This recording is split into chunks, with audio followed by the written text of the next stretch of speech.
Welcome to this year's observance of Yom HaShoah. My name is Sandy Reisacher Lessig, and I'm a member of the second generation. Before I go on, I remind everyone to please silence your phones. Perhaps you are here today to remember loved ones or family members you never knew. Perhaps you want to honor the memory of all those who perished just because they were Jewish. Perhaps you knew a survivor who's no longer with us today. You will receive a Yizkor card when you leave today, as well as a Yizkor candle. You will have the name of one person to remember today and throughout this coming year, if you like. You may keep the card to remember this person when you say Kaddish. You can turn it in at the, you don't have to take a card. You may take one if you like. We want to remember each unique, special person, a mother, a father, a child who might not have anyone who even knows they lived, so that we can think of them, we can remember them. They were precious, each life. Let us keep that precious promise we all make today, never to forget. During the service, please hold your applause. Good afternoon, Shalom Aleichem. I have to first take 1 minute and recite the blessing. Baruch atah Adonai Eloheinu melech haolam shehechiyanu vekimanu vegianu lazman hazeh. Means thank you, God, Lord our God, for keeping us, sustaining us to this day. I can't believe what I see in front of my eyes. God bless you all. I only have a few minutes to tell you that I was very lucky. I'm 93 years young now. I was very lucky. When I was 18 years old, I worked in a first-class hotel in Bucharest, Romania, because they threw me out of school 3 years earlier. I was 15 when I was thrown out of school. So I got myself a job as an elevator operator in a first-class hotel. I spoke 5 languages then. I speak 7 languages now. The 5 languages that I had in my knowledge helped me a lot, mainly one, the German language. The Germans came into Bucharest, Romania in 1940 in civilian clothes first. The reason was because the king of Romania didn't allow Adolf Hitler to come with his army in it. So Adolf Hitler played him a trick, he invited his prime minister, bribed him, sent him back to get rid of the king, which he did, and put the king's son on throne, which he did, and he became dictator. Under his dictatorship, this was 1940, 3,000 or 3,500 tourists from Germany, men only, came into Bucharest in civilian clothes. In the elevator, one of them, that I took him up and down for about a week or 10 days, asked me to become his private guide for Bucharest. He told me that he has a Mercedes, he has plenty of money, and he wants to see all the sights in Bucharest. I was with him for 2 months. Almost every other evening we went out together. In the meantime, these 2 months, this change happened, and Ion Antonescu was the dictator now. Under his dictatorship, the German army rolled into Bucharest. And don't you know, they make their headquarters in the hotel where this little Jewish boy is an elevator operator. However, my friend, the tourist, put a uniform on. And one of his jobs in the hotel was to interrogate all the employees and issue them permits where they may and may not go in the hotel. The Germans confiscated 2 floors. When I walked into his office to be interrogated, mind you, my name was Zoltan Schulzinger at the time. I was blonde and I spoke a perfect German. When I walked into his office, he said, "Zoltan, du bist der Volksdeutsche, nicht wahr?" And I said, "Jawohl." He made a statement that I'm a German, and I agreed with him. I lied. Consequently of that, I got an ID from him that I am a German.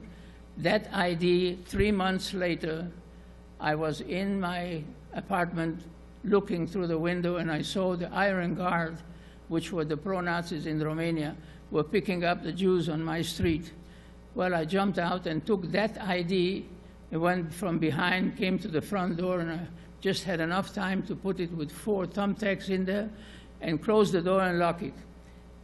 Not even 3 minutes later, the Iron Guard people were there, and we heard, my mother, my grandmother, my brother, heard from the other side of the door saying, "Nu sunt Jidaneici," there are no Jews here. That was January the 22nd, January the 21st, 1941. January 22nd, in the morning, I went to work at 7 o'clock. The highest ranked German officer pinched my cheek, made me a compliment that I'm a cute little boy, and asked me if I know what the slaughterhouse is. And I said, yes. And he said, "Take me there, show my chauffeur." I got permission from my superior, and I went to show them. We arrived, it was bitter cold. They went up to 7 or 8 steps, 3 of them, and they disappeared behind the door there. The chauffeur shut the motor off. I was in a little uniform with 50 shiny buttons on my chest, but they didn't keep me warm. So I started shivering, and you know, people, what happens. You have to go to the bathroom. You need to wee-wee. So I told the driver, I said, "Ich muss auf Toilette." And the driver said, "Geh, go." Well, I went up the steps. I opened up the door. I looked to the left and to the right, and I couldn't see where it is. I made a few steps one way and the other, and then finally the urge was so strong that I decided to open up a door and relieve myself. Well, I opened up a door, and immediately I wet my pants and I started throwing up because what I saw. And forgive me, it's gruesome what I'm going to tell you now. These 3 German officers were standing there with a film apparatus and filming an L-shaped wall with maybe 50, 60 bodies hanging from the Achilles heel in the nude, throat cut and stomach open with the guts out. And above it was written in Romanian, "Carne cușără." The Romanian Iron Guard on the 21st slaughtered the Jews at the slaughterhouse. I was so lucky. Can you imagine? A Nazi gave me an ID that I am a German, and that ID saved my entire family. So I'm very, very lucky to be here and to celebrate this with you all. Thank you for coming here. God bless you. Thank you, dear. Go sit down.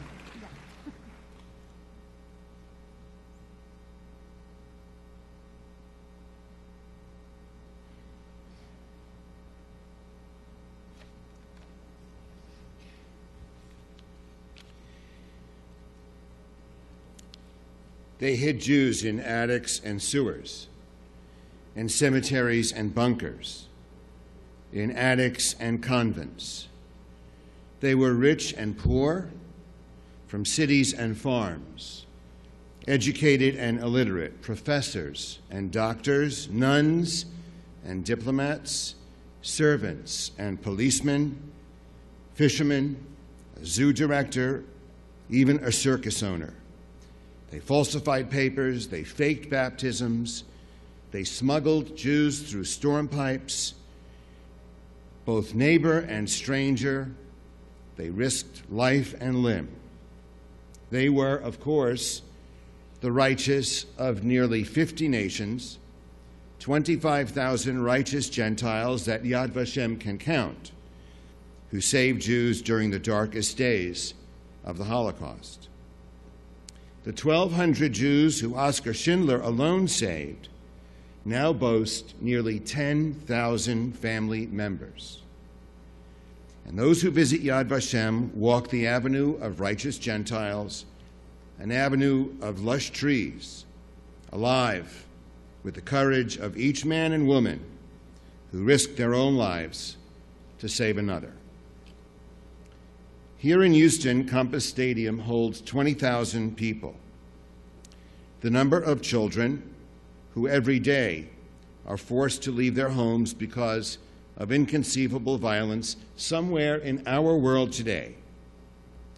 These children come from countries I can barely locate on the map, and they have names I know I cannot pronounce.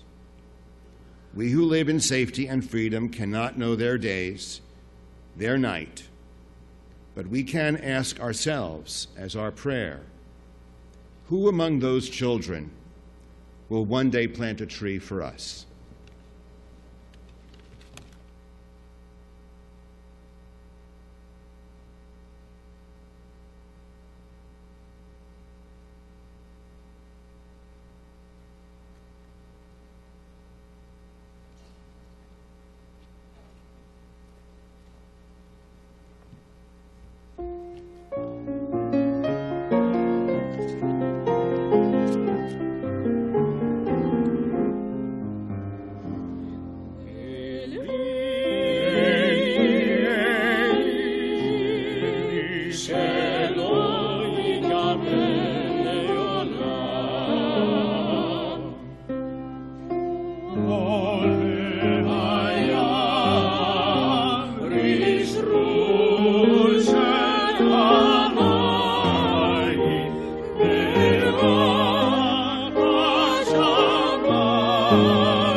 Good afternoon. My name is Gail Danziger Klein, and I am honored to represent Holocaust Museum Houston as its chair-elect. Today, in the presence of our cherished Holocaust survivors, whose lives are a testament to the endurance and strength of the human spirit, we come together to remember the Holocaust. The contemporary biblical scholar Theodore Gaster wrote, "Memory defies oblivion. The images of those we once held dear cannot be lost. Our beloved families, their villages, and their vibrant culture live on in our memory because we reject oblivion. We must remember the tragedy that occurred in Europe so that the 6 million Jews and millions of others who did not conform to the Aryan ideal are never forgotten. We commemorate this day to raise awareness and understanding of the events of the Holocaust as a caution for all humanity based on the realization that such events could happen again, anywhere and at any time. Survivors count their victories in survival, in the lives of their descendants, and in the transmission of memories. Therefore, as the daughter of a Holocaust survivor and as a mother, it is my duty to continue reminding my children that the Holocaust should never be forgotten. This period in history was a tragedy that defies comprehension, a tragedy where 6 million innocent people, men, women, children, babies, were sent to their deaths just because they were Jewish. Their dreams and the Jewish communities in which they flourished were obliterated forever. Judging from the many Nobel Prizes awarded to those who survived, just imagine how many potential discoveries were lost to society. It has been 70 years since liberation, a solemn anniversary, and we must take a moment to pay tribute to those soldiers who died on the battlefield, fighting to rid the world of Nazi tyranny. We are forever grateful to those brave Allied forces who restored peace and freedom as they stumbled upon the camps where so much horror existed. These soldiers struggled with their initial shock and anger at man's inhumanity to man, but responded with compassion to what they saw. Forever etched in their memory, the images of these atrocities were revealed in their reports, letters to loved ones, and photos. Their testimonies defy those who dare deny history. And yet, even as we remember the Holocaust, senseless killings targeting Jews continue to occur around the world today. The recent tragedies in France, Denmark, and elsewhere remind us that we must be vigilant and oppose all forms of bigotry. Never again is a challenge to reject anti-Semitism and all forms of hatred. They have no place in a civilized society. We have an imperative to not merely remember the past, but to learn its lessons, and most importantly, to apply them to the present in order to secure the future of our people and to promote a respectful world. At Holocaust Museum Houston, we dedicate ourselves every day to teach the lessons of the Holocaust and to heighten awareness of the dangers of hatred, prejudice, and apathy. To this end, we have, through the years, conducted Yom HaShoah writing contests and have recently altered the format to offer a scholarship program to graduating seniors. This year's winner is Ikela Lee from Katy High School, who is here with her family. I hope she is here. Ikela, are you here? If you are, please stand. If not, we will clap for her anyway.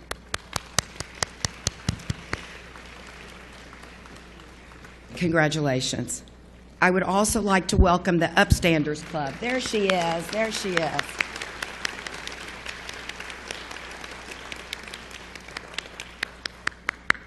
Congratulations. I would also like to welcome the Upstanders Club from Hastings High School in Alief, who are here with their teacher, Wendy Warren, in their official T-shirts. Hastings, would you like to stand?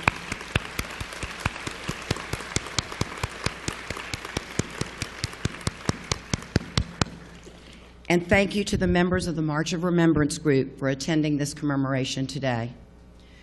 Before I conclude, I would like to sincerely thank Bill and Shirley Morgan for their generosity in funding our annual Yom HaShoah service. Thank you also to the Yom HaShoah Committee, so passionately chaired by Sandy Lessig and Toby Cooper, to the service participants and the community sponsors that are listed in your programs. Yom HaShoah would not be realized without the guidance and support of Tamara Savage, Managing Director and Director of Public Programs at the museum.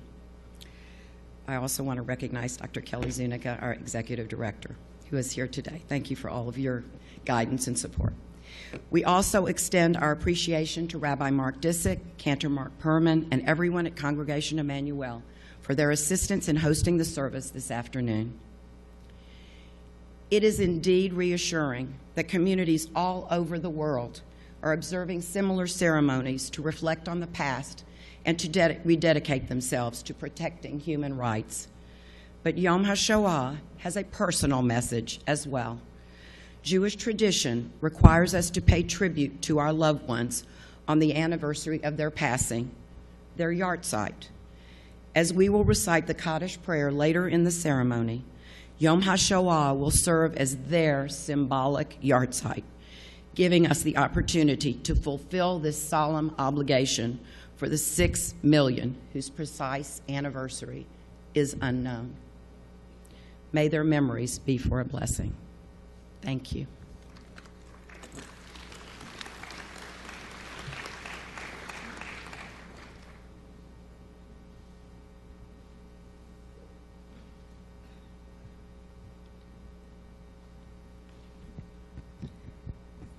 It has been 70 years since the liberation of the Nazi concentration camps by the Allied forces.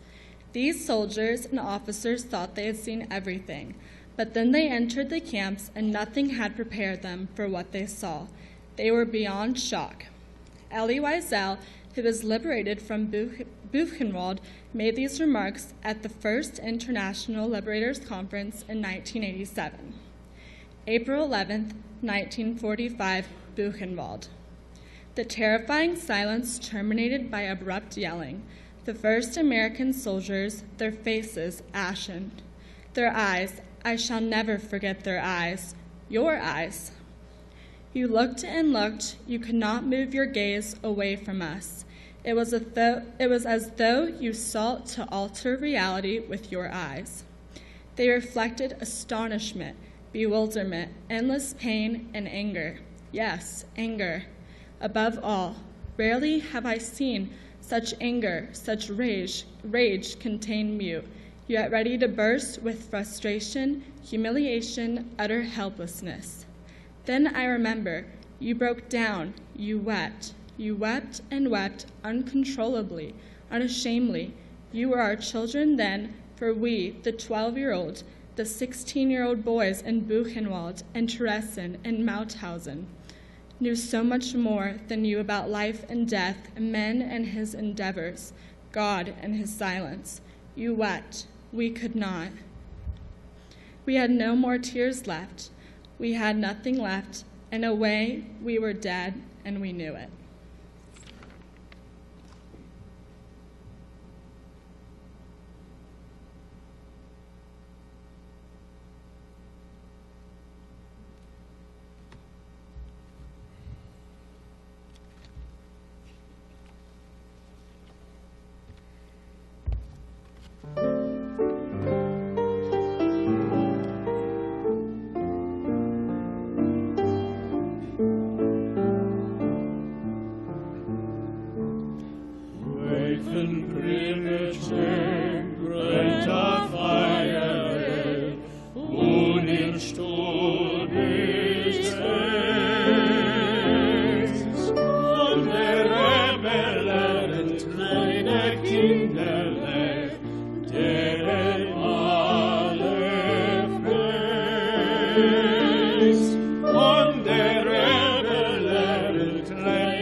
שכינלך כדי שתיירם לא סילבן אור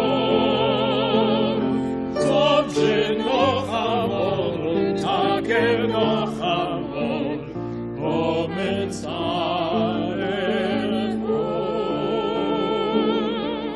חוב שנוח עמוד ותקר נוח עמוד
Shalom and good afternoon.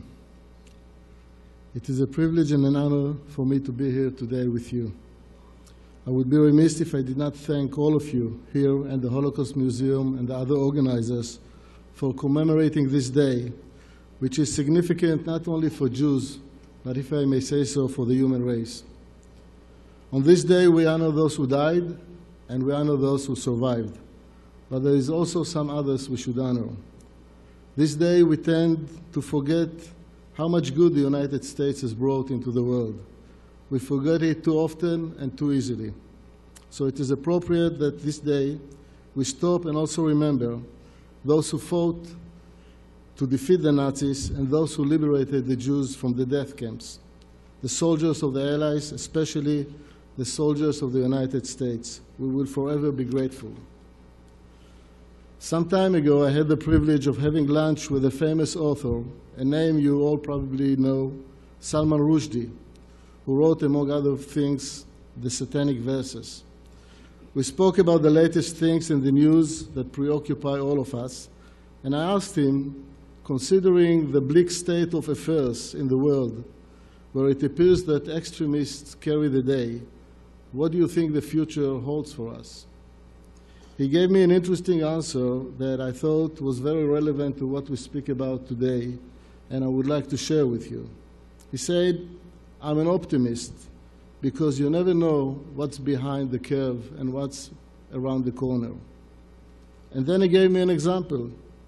The survivors of the Holocaust, he said, those who were in the camps, could not imagine a month or even a day before liberation what was in store for them.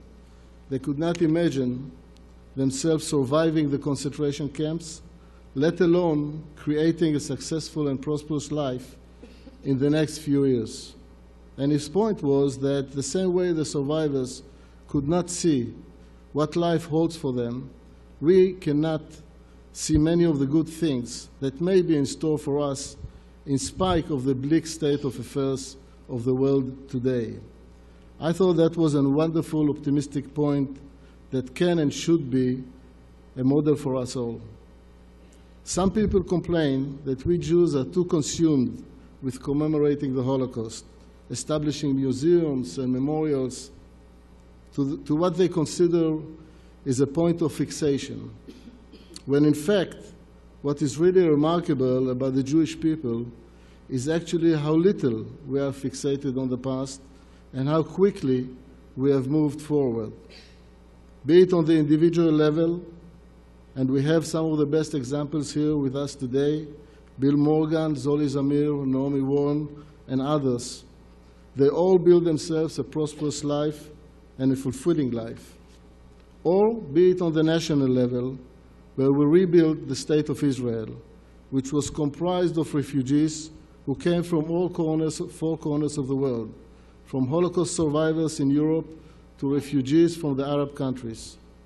Since then, we have come a long way, from a newly born, fragile country held together by a thread to a strong, vibrant, and self-confident state that will ensure once and for all that there will be always, always a home and a shelter for Jews.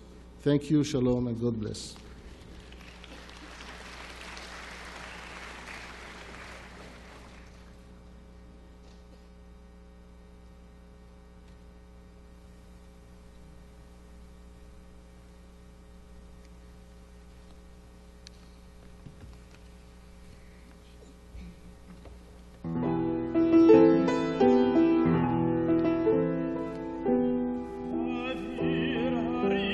Salve,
לשיר לך ולך לקשור כתרים,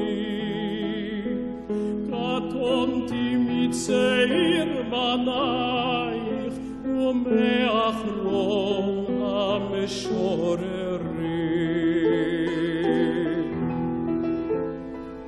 כי שמצורף את השפתיים כנשיקת שרף, אם אשכחך ירושלים אשר כולה זהב. ירושלים של זהב ושל נחושת ושל אור, הלא לך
The concentration camp in Ohrdruf was the first to be liberated by U.S. forces during World War II. And just a week later, General Dwight D. Eisenhower paid a visit in order to survey the scene. Following his visit, Eisenhower wrote a letter to General George C. Marshall in Washington. I will read the famous 6th paragraph of his letter. On a recent tour of the forward areas in 1st and 3rd Armies, I stopped momentarily at the salt mines to take a look at the German treasure. There is a lot of it, but the most interesting part of a horrible sight that I encountered during the trip was a visit to a German internment camp near Gotha. The things I saw beggar description. While I was touring the camp, I encountered 3 men who had been inmates and by one ruse or another had made their escape. I interviewed them through an interpreter. The visual evidence and the verbal testimony of starvation, cruelty, and bestiality were so overpowering as to leave me a bit sick. In one room, where they were piled up 20 or 30 naked men killed by starvation, George Patton would not even enter. He said he would get sick if he did so.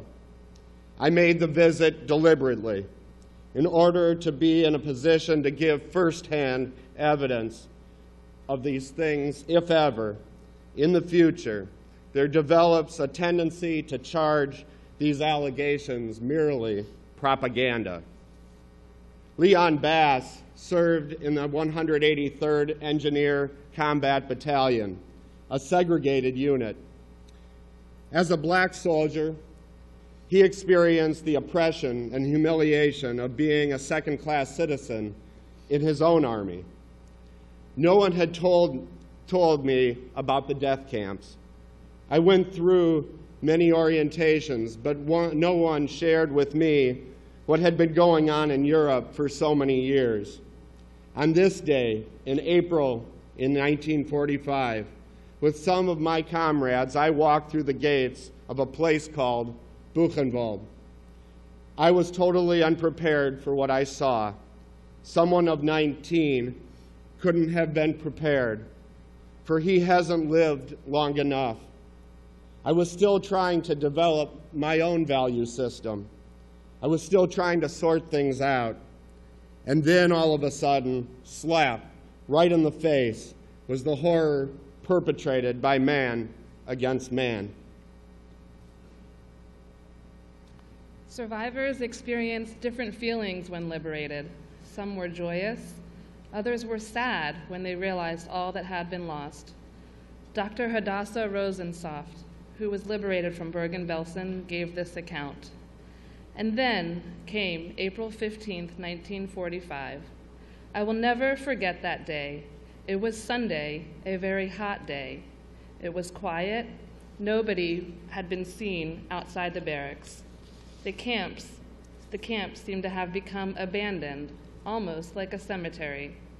I was sitting with the children with whom I lived in the same barrack. Suddenly, we felt the tremors of the earth. Something was moving. And then we heard the sound of rolling tanks. We were convinced the Germans were about to blow up the camp. But then, it was 3 o'clock in the afternoon.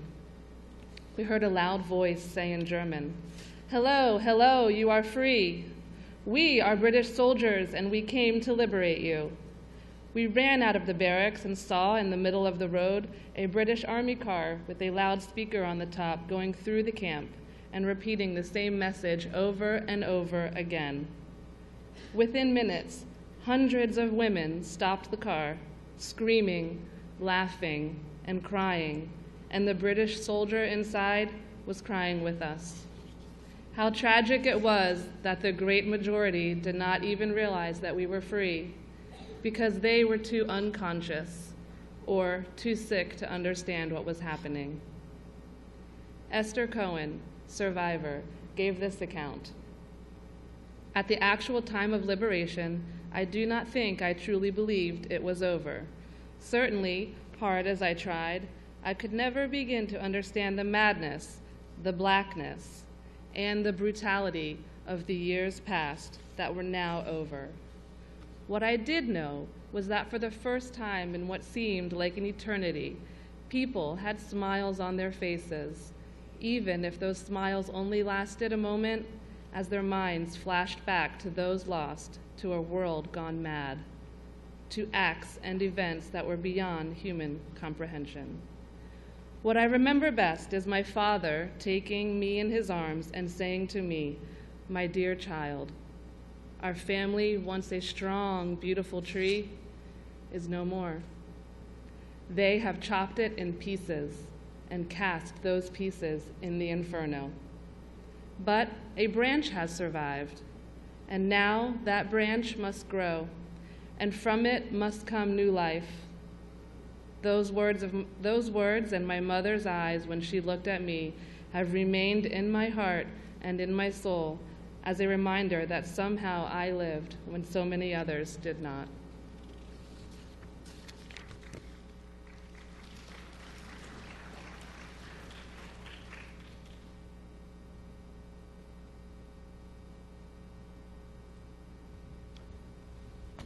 Please join me if you know it.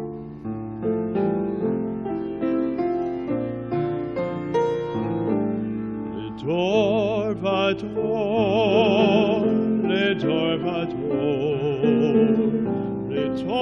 torvator, nagid God lecha, ulenetzach nitzachim, ulenetzach nitzachim, kedushatcha nagish. Le torvator,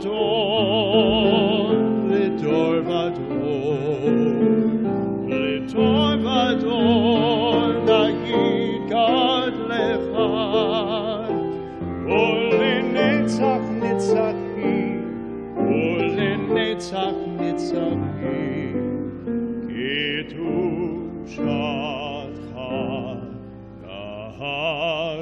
nagdish.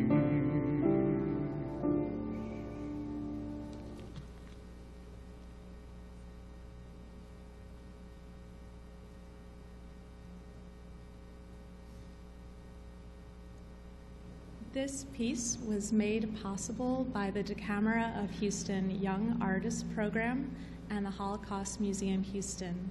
I want to thank them for partnering us with Wendy Warren's class at Hastings High School. The poetry you will hear is written by student Jalen Coleman. If you could stand, I'll give you applause.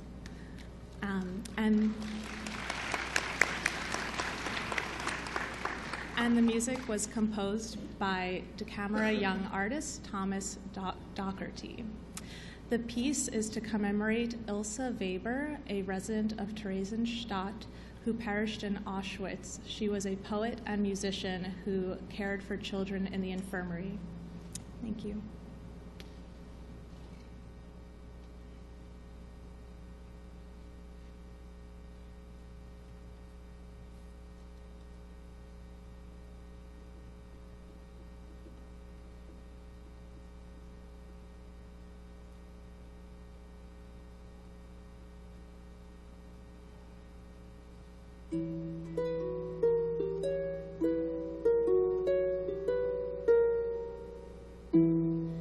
My favorite song relates to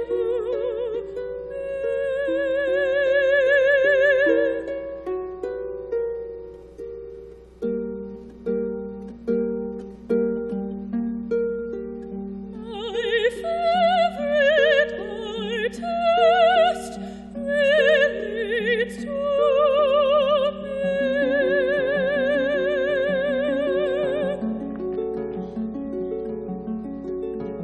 my favorite song awakens me.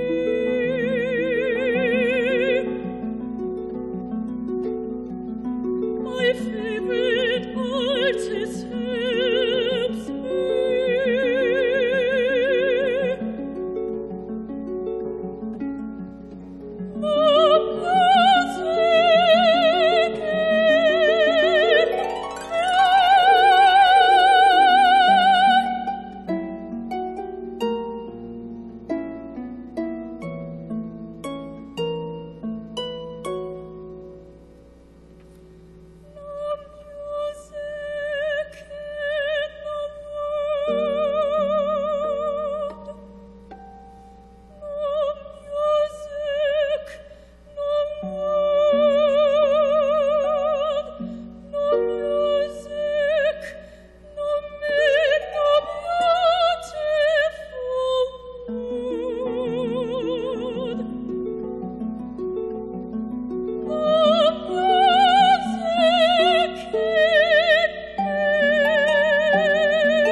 Zachor, remember.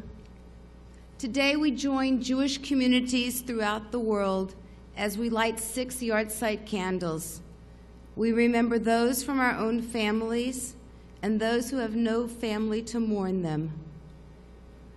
Bob Ullman will light the first candle in memory of the 1.5 million children. These children who died far too young, never had a chance to grow up. Bob was only 2 years old, the youngest of 6 children, when the Nazis invaded his native Belgium on a Friday, May 10th, 1940. His father realized they were in danger. He gathered the family and tried to escape to France. A group of 25, grandparents, a 9-month pregnant aunt. They were in Paris for 5 days, and the Germans invaded. They fled to Brittany for a month. As the British were evacuating soldiers after the Battle of Dunkirk, Bob's mother and aunt, who held British citizenship, convinced the officer to take the entire family with them, and they traveled on the barge with the soldiers to England. His father, a diamond broker, was able to work in England and save enough money for passage of the family to the United States, where they settled in New York. Bob has been a docent at our Holocaust Museum since 2011, his way of being able to give back after having been saved. Brave men and women, Jews and non-Jews, risked their lives and the lives of their families to save the Jews. Many did not see themselves as heroes. It was simply the moral thing to do. Chanya Lefkowitz will light the second candle in honor of all those who strive to be moral in an immoral society. Chanya was born in 1935 in Poland. By the time the war began, she and her family were living in Warsaw. When they were forced to move to the Warsaw Ghetto in 1941, she was smuggled out, sent to live in hiding with a Christian family. She remained in hiding throughout the war, having to move frequently, having to change families, change locations. Chanya, her mother, her aunt, and 3 cousins, all women and girls, the only survivors of their big family. How could they fight? Yet against all odds, some Jews did fight. With homemade weapons, smuggled guns, and sabotage, the Jewish people refused to give the Nazis an easy victory. Ricky Russo will light the third candle in honor of those who struggled to fight back in the camps, in the ghettos, in the forests. Ricky, born in Sarajevo, was 14 when the Nazis invaded in April 1941. The family managed to stay together until October, when SS officers arrested her father and her brother Daniel. Ricky, her mother, her younger brother hid in a basement for months. Ricky went to the Italian-controlled area in Mostar disguised as a Christian girl. Her 8-year-old little brother went with a Muslim woman posing as her son. With thousands of others, they were sent to Robb Island camp. But just before the Germans took control, Tito's partisans liberated the camp. Ricky and her family lived among the partisans in what is now Croatia until the end of the war. Ricky took care of the orphans, teaching them how to survive. In 1949, Ricky, her brother, her mother, her grandmother, all immigrated to Israel. And Ricky often speaks and shares her stories to groups.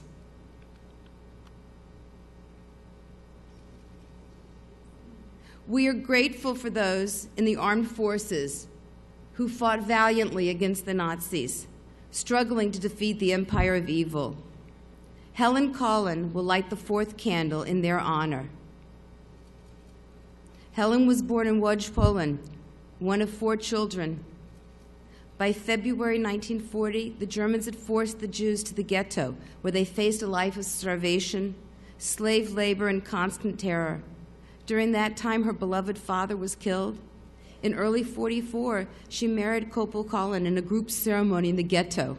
And in the summer of that year, the remaining Jews were deported to Auschwitz, where her mother and her younger sister were immediately sent to the gas chambers. Helen and her sister Steffa remained together and finally were sent to Bergen-Belsen. They were liberated by the British on her 22nd birthday, April the 15th, 1945. Helen has been in Houston since 1950 and has spoken to hundreds of groups about her experience in the Holocaust. Helen and her family are joined by veteran Bernie Chick Havey, who represents all of the liberators. Mr. Havey fought in the Battle of the Bulge and was a liberator at Dachau. Thank you, Mr. Havey, of Dachau, where Helen's own husband had been sent to die.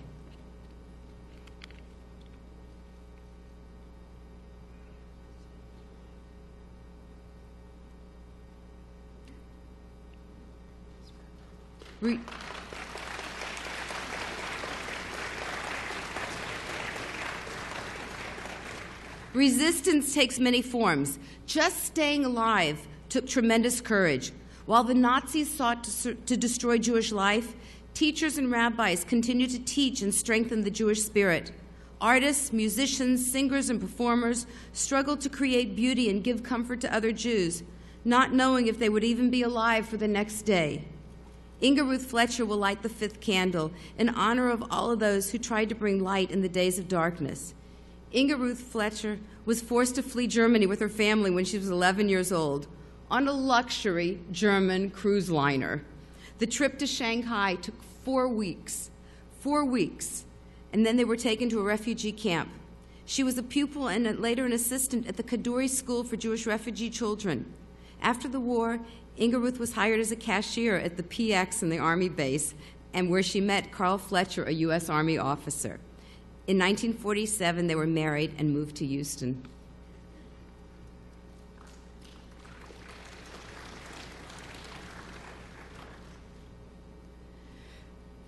Before we light the final candle, will all Holocaust survivors who can do so please stand and remain standing. We honor you today and every day. We wish you good health for many years to come. We promise that your stories will not be forgotten. Can their husbands and wives stand too? Will all the second, third, and thank God, fourth generations please rise? Will all the veterans stand with us as well? Will the teachers, the educators, the rabbis, the cantors please join us? Will all of those who are committed to make sure that the lessons of the Holocaust are never forgotten please stand as well?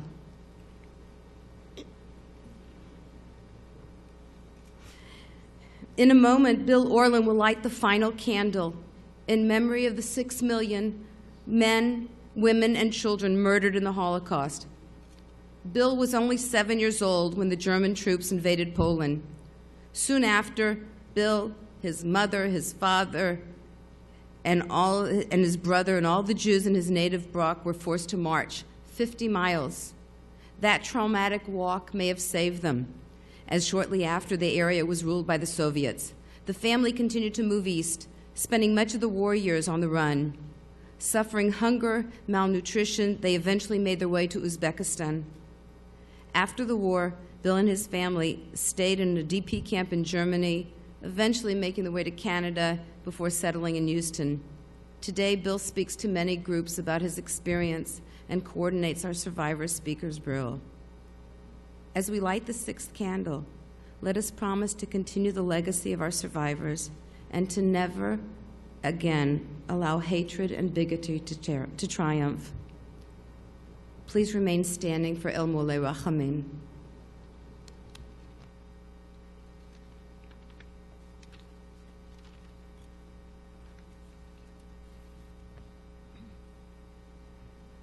El Moleh Rachamim shochen b'meromim hametzei menucha nechona tachat kanfei השכינה ומלאות קדושים וטהורים כזוהר הרקיע המזהירים את נשמות כל אחינו בני ישראל, אנשים, נשים וטף, שנטבחו, שנחנכו, שנשרפו, שנהרגו, בגן עדן תהי מנוחתם. אנא בעל הרחמים, הסתירם בסתר כנפיך, לעולמים. וצרור בצרור החיים את נשמותיהם. אדוני הוא נחלתם.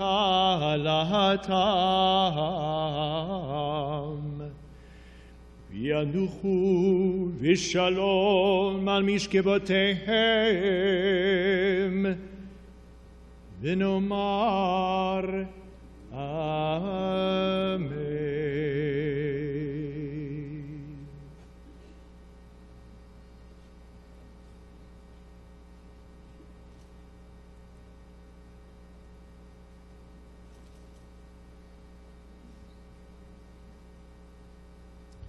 Please join me in the recitation of Kaddish Yatom, the Mourner's Kaddish. Yitkadal v'yitkadash Shemei Rabbah, B'alma divra cherutei v'yamlich malchutei, B'chayechon uv'yomechon uv'chayei dechol Beit Yisrael, B'agala v'zman kariv v'imru Amen. Yehei Shemei Rabbah mivarach le'olam l'almei almaya, Yitbarach v'yishtabach v'yitpa'ar v'yitromam v'yitnaseh, v'yitadar v'yitaleh v'yithalal shmei d'chudesha barechu, v'ela min kol birchata v'shirata, tushbechata v'nechemata, da'amiran b'alma v'imru Amen. Yehei Shlomo Rabba min Shemaya, v'chaim aleinu v'al kol Yisrael v'imru Amen.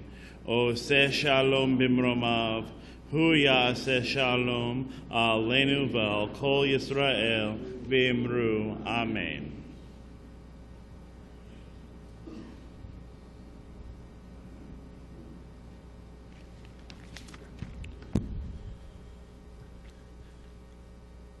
Dear God, we've come together today to honor those who were murdered by the Nazis and their conspirators during the dark days of the Shoah.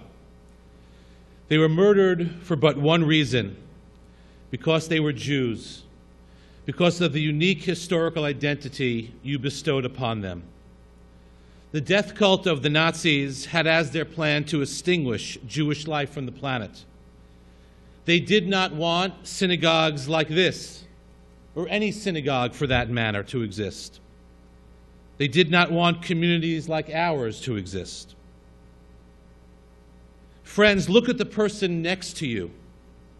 The Nazis did not want them to exist. The Nazis declared that all the Jews should die, but we stand here today and we declare Am Yisrael Chai. You have set before us the choice of life and death. The Nazis chose to turn the world into a killing field, while you proclaim to us through your Torah, Uvacharta b'chayim, choose life. Dear God, give us the strength to live lives worthy of that call, to live a life that affirms our never-ending desire for life. The Nazis were sure that the Jews did not share a divine spark at Tselem Elokim, and were therefore not worthy of life. They desecrated your name by insisting that you were absent from the world. In turn, we take it upon us as our sacred duty to restore and protect the divine image of all people. We also come together today to pay tribute to the survivors who have showed us the way of rebuilding and hope. Your way, God, has always been one of hope and of a better future. Through the teaching of your Torah, you have taught us to look forward to a better day, a utopian day. We are grateful for the survivors among us who have lived through the worst of times, but always put hope and held up hope for better times. They have lived what you have taught. We have come here to remember, but not only to remember. We have come here to be inspired to creative nostalgia, the type of memory that commands us to live lives of individual and collective worthiness. May you bless us, dear God, with the ability to choose life, to make life-affirming choices, to be a force of human dignity in the world, and to look forward and work towards a better day, the day that you have in store for us. V'chitetu charvotam le'itim, v'chanitotehem lemazmerot. They shall beat their swords into plowshares and their spears into pruning hooks. Lo yisagoy el goy cherev, v'lo yilmedu od milchama. When nation shall not lift up sword against another nation, nor shall they learn war anymore. Amen.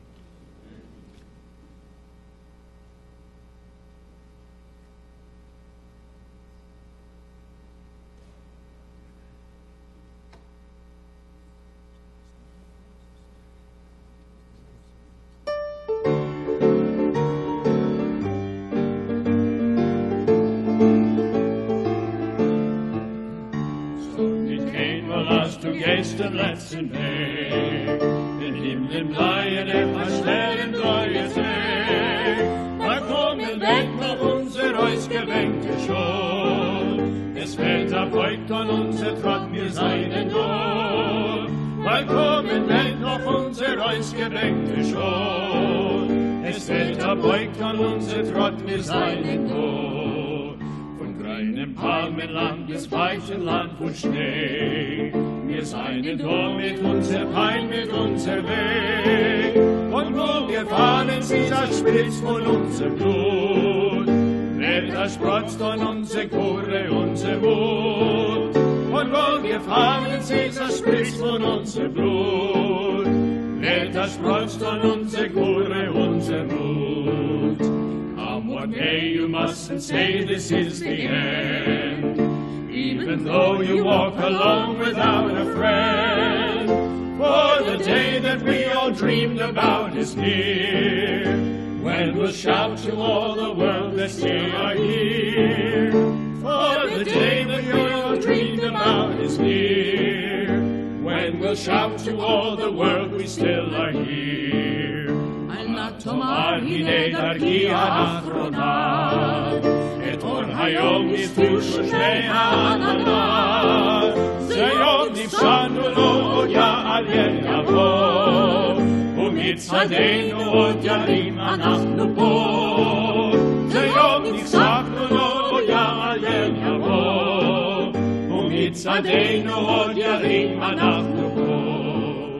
Der Fall so kein wohl hast du gestern letzten Weg, wenn ihm im Bleien verstellen neuen See. Da kommen denn noch unser ausgebenkte Schrott, es wird erbeugt an unser Trott, wir seien Gott. Da kommen denn noch unser ausgebenkte Schrott, es wird erbeugt an unser Trott, wir seien Gott.